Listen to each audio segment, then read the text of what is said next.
Hi everybody, Tim here with tonight's episode of Star Trek Deep Space Nine, Season 2, Episode 9, Second Sight. This was kind of a rough episode. I didn't really like this one. It started out a little interesting, and then, by the time I got to the end, I was just bored, and I was like, this is, I've got to stop. So, it starts out with the 4th anniversary from the Battle of Wolf 359, when the Borg basically was going to Earth and killed a bunch of people, and the death of Sisko's wife, Jake's mom. And so, it's kind of interesting that I didn't actually look at the dates, because I think it would have been interesting to see how close this episode was to actually being towards that anniversary. I didn't, but oh well. So overall, I thought it was okay. Sisko is sad because it's the anniversary of his wife's passing, and he meets a woman on board the station. And she's funny, and she's quirky, and she's interesting, and Sisko really kind of hits it off, but then she just disappears. And then he finds her again, and then once again, he tries to actually go with her and talk to her and stuff, but she physically disappears in front of him. And so things are just kind of really weird. In the meantime, a scientist is on board the station who is trying to reactivate a dead star. He's supposed to be this brilliant doctor, and it's kind of interesting. So Sisko, Bashir, and Dax go with this doctor to kind of go with him over his research to activate this dead star. And he's like, oh, my wife is here. And he introduces his wife, and it's the woman that Sisko has been seeing.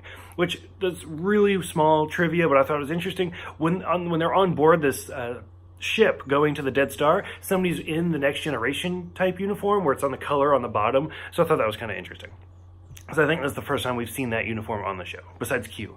So anyways, so he introduces his wife, and this is the woman that Sisko's been seeing, and it turns out that she's telepathic, and if she gets too stressed out, then she can create another version of herself telepathically, and that's the version that disappeared that Sisko's been seeing.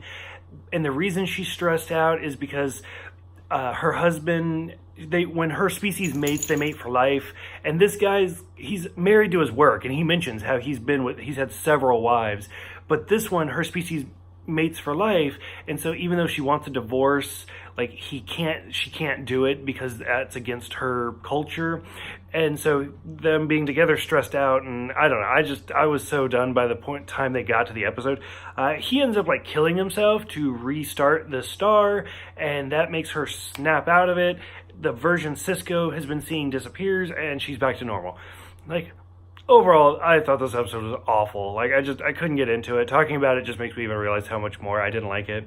So for those who have seen this one, did I miss some big thing and this was actually a great episode? Or is this actually just a badly written episode?